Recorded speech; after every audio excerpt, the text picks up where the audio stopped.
Welcome everyone to this second part in this video tutorial series about the OpenGL API. So in this part we're going to actually learn how to draw stuff on the screen. So we had this output in the previous part, but I'm going to change the color back to black because black looks better as a background. So I'll set the intensity of all the colors to 0. That means that will result in a black color. And now we need to begin drawing stuff. But before we draw stuff, we need to still initialize a few more things. We need to initialize how our drawings how our primitives that we draw are clipped onto the screen. So we need to specify a couple of things here. The first thing is the viewport, and the next thing is the projection. So we'll get started with the viewport first. But we need a place from where to specify the viewport from. So that is actually done through a resize function. So we'll learn about another callback which is called resize callback, reshape callback. So glut reshape function, just like the display function, it is also callback. It is also used to register a callback. So it takes the argument of a function pointer type pointer to a function which takes 2 integer arguments and returns void. So we need to first declare the function here of the similar type. So we'll call it reshape to integer arguments. We'll learn what these are in a while. So there's this function reshape. We'll specify the reshape callback and we'll define it down here.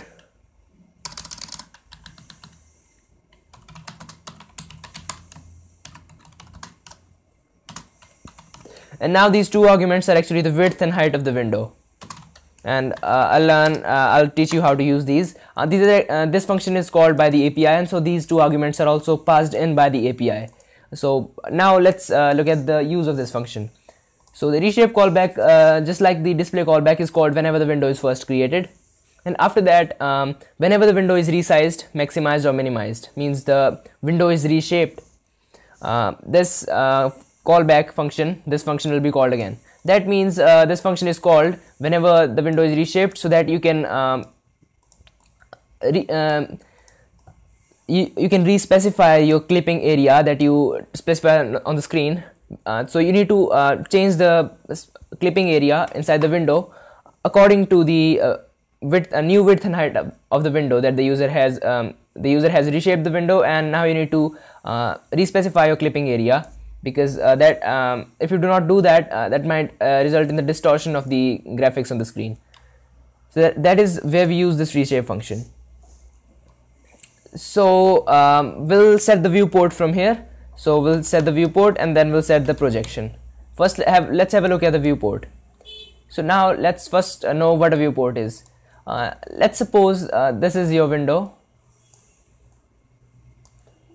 And so the viewport is inside the window. So the viewport is the actual rectangular clipping area in which the drawings are displayed. So like this is your viewport. This is always rectangular. So everything you draw inside the API will be displayed inside this only.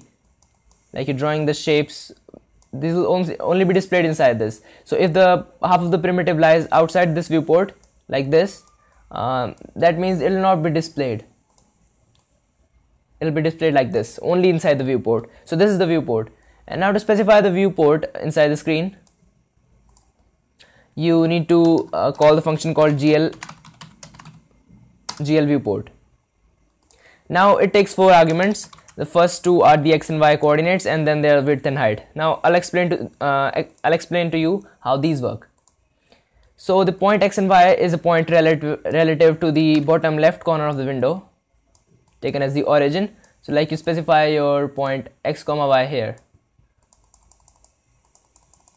This is your point x comma y, and then you specify the width and height of the viewport. So like this is the width, and then this is the height. So this will become your viewport. So all the drawings will be displayed inside this. So you need to specify the x and y coordinates relative to the bottom left corner. Then you need to specify the width and height of the viewport. That will specify a rectangle.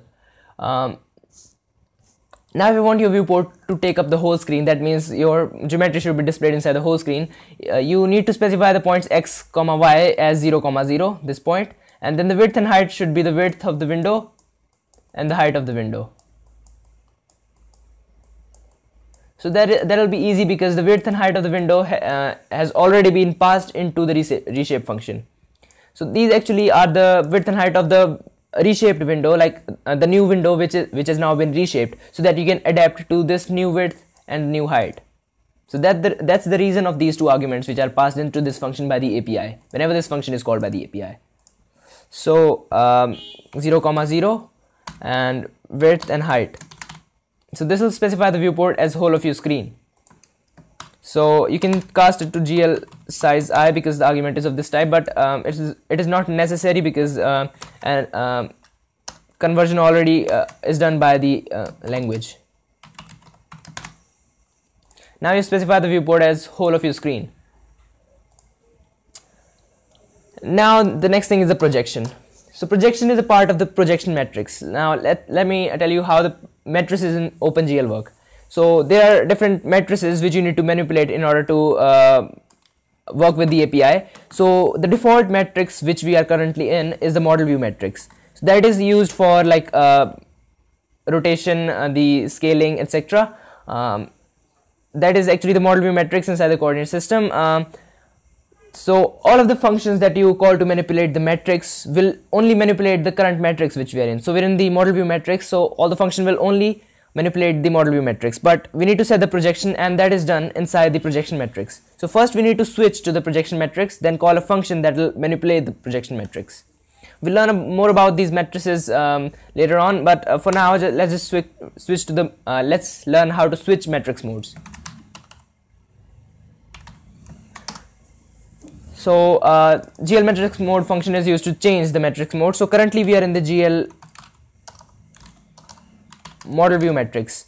So the argument is actually the matrix which you want to switch to. So we need to go to the projection matrix. So I'll pass this as the argument. This is the constant. So this will lead us to the projection matrix. So now that we're in the projection matrix, we can manipulate it. We can set the projection. Before we set the projection, just like we did in the display function, we'll call the load identity function. Sorry, we need to do this before doing this. So as you know, this load identity function resets the current matrix.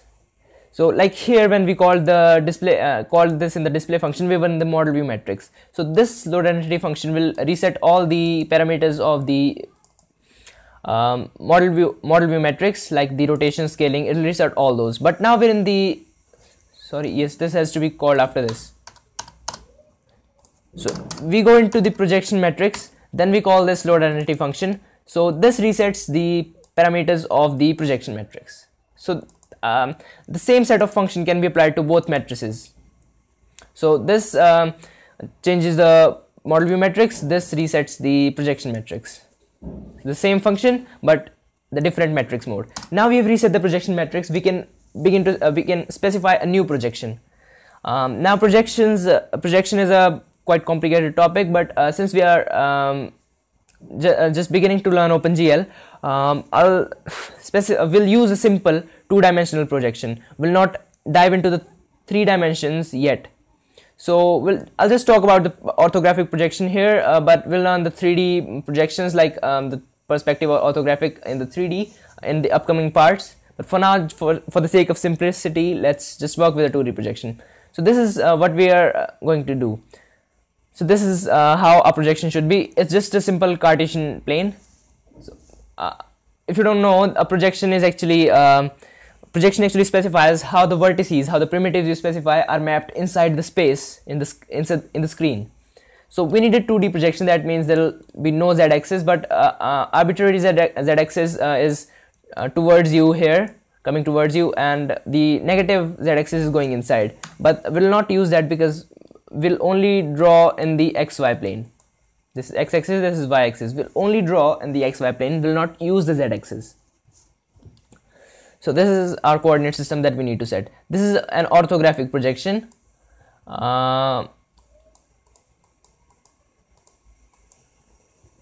So to specify a projection like this, to 2D projection like this, you use the function glue ortho 2D. I'm telling you again, we will not dive into the third dimension yet. We'll learn more about projections, how these works in the upcoming parts. But for now, we just need to set a minimal 2D projection to begin drawing stuff. So the origin should be at the center. We'll just make a simple Cartesian plane. So the origin should be at the center, and this point should be 10, 10. This point will be minus 10, 10. This will be minus 10, minus 10, and this will be 10, minus 10. So we need a coordinate system like this. So like this point will be 5, 5. You can just make it out here. So to specify the projection using this glue ortho 2D function, it takes 4 arguments: left, right, bottom, and topmost points. So you can see the topmost coordinate of y-axis is 10, and the bottommost is minus 10. So and the rightmost is plus 10, and the leftmost is minus 10. So you need to specify these like this. So leftmost is minus 10, rightmost is 10, bottommost is minus 10, topmost is 10. So that specifies a projection like this. Now let's say if you want a projection which has this is your window, and which should have the origin at the bottom left corner, and this point should be 10, 10. So you need to specify the leftmost point as 0, the bottommost point is 0, rightmost point is 10, and topmost point is 10. That is how you'll get projection like this. So we now have the projection, and now we'll switch back to model view metrics.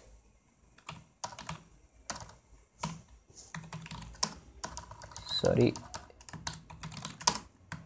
Now we're back in the model view metrics, and we can draw stuff. Remember that you should always be in the model view metrics, because this is the default, and you should always be in this. Only switch to projection metrics when you need to change the projection. Now we have our projection set up, and now we can begin to draw the stuff here from the display function. Now to begin drawing stuff, you need to actually in OpenGL you specify primitives drawings using vertices. So now you need to tell OpenGL that you are beginning to specify the vertices. So you call GL begin. It takes one argument which specifies what type of primitive you're going to draw. I'll just leave it empty. We'll talk about this in a while. And then you specify your vertices here. You specify a lot of vertices here, and then you call GL end. So GL end tells OpenGL that you have finished drawing the vertices, and now OpenGL can use these vertices to make the primitive. The primitive will not be made unless you call the GL end function. So if you do not call the GL end function, OpenGL will keep waiting, and that it'll think that you have not yet finished specifying the vertices. So always call GL end. So GL begin and GL end, and in between these two function calls, you need to specify your vertices.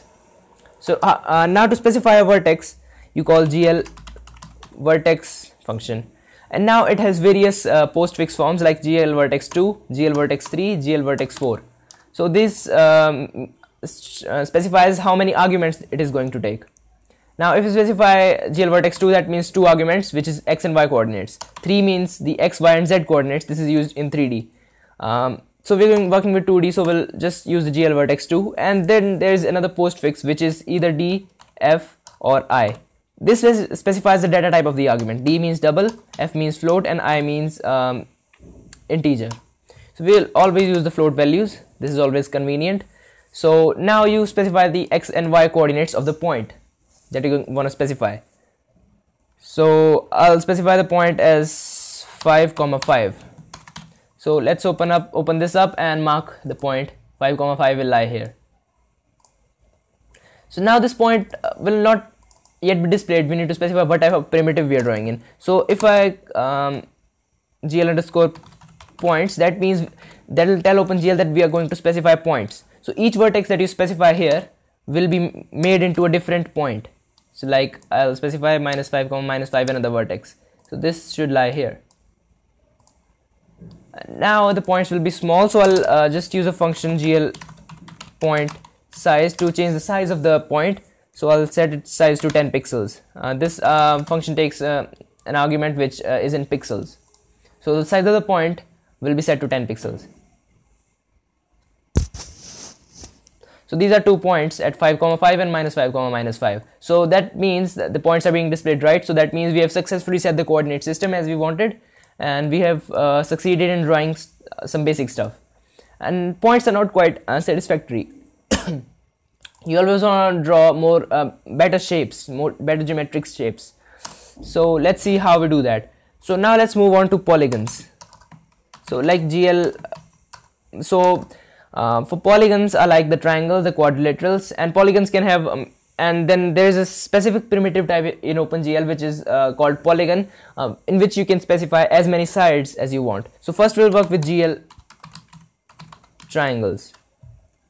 So now how to specify triangles? So everything in OpenGL is specified using vertices. So the triangles will also be specified using vertices. So how do we do that? Let's suppose you have 3 points. Now OpenGL will use 3 points to draw a triangle. This will be made into a triangle. That's how OpenGL works.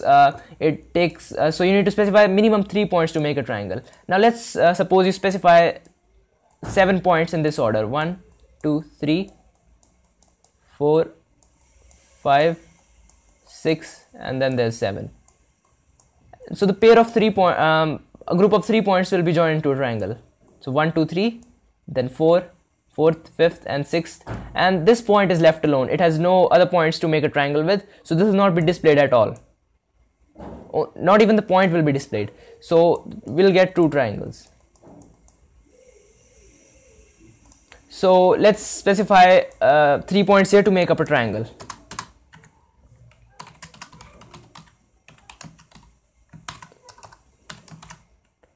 Uh, 0.0, 5.0.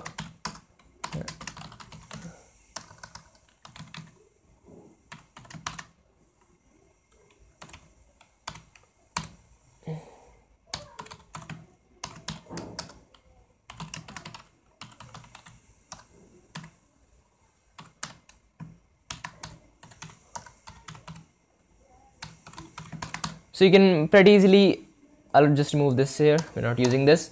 So you can pretty easily make out that these points are gonna lie inside our window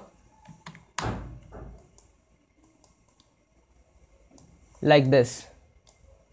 So let's see if this is working. Oh, I accidentally.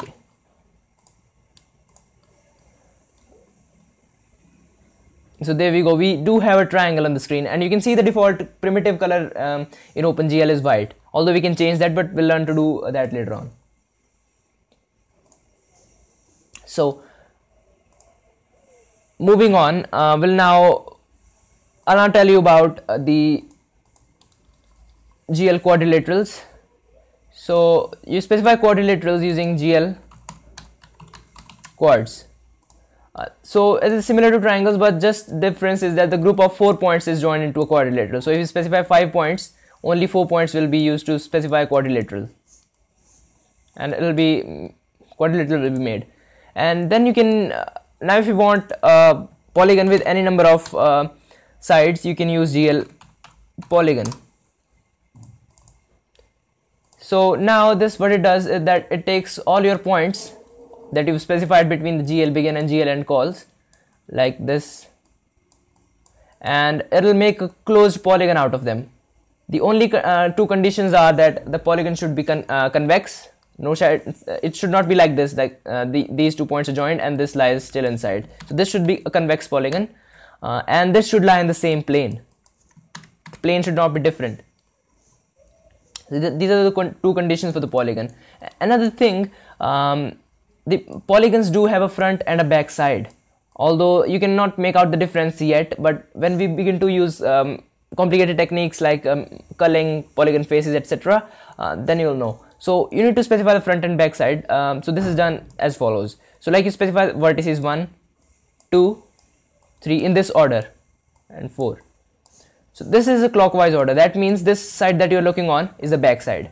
But if you specify the vertices in this order, 1, 2, 3, 4, this is anti-clockwise. So that means this is the front side. So you need to specify the vertices anti-clockwise always, because that will be the front side. This will make a difference when you begin using the complex techniques. So here we specify the triangles. Triangle or polygon, GL polygon can also be used to make triangles, so we can just keep it like this. So you can see the order was actually we're going to top, we're going to the right side, then we're going to the left side. This is clockwise, so we change it to anti-clockwise because we should always use this anti-clockwise order. So we're going top, then we're going left, then we're going right, anti-clockwise order. And now this will be the front side. This will not make any difference in the shape, although now I can so now we are using GL polygon, so I can specify another vertex, and that will be used to make the polygon. There we go. So that's how primitives work in OpenGL. So this is pretty much it for this video tutorial, and if this was helpful, please like and subscribe, and stay tuned for the next part.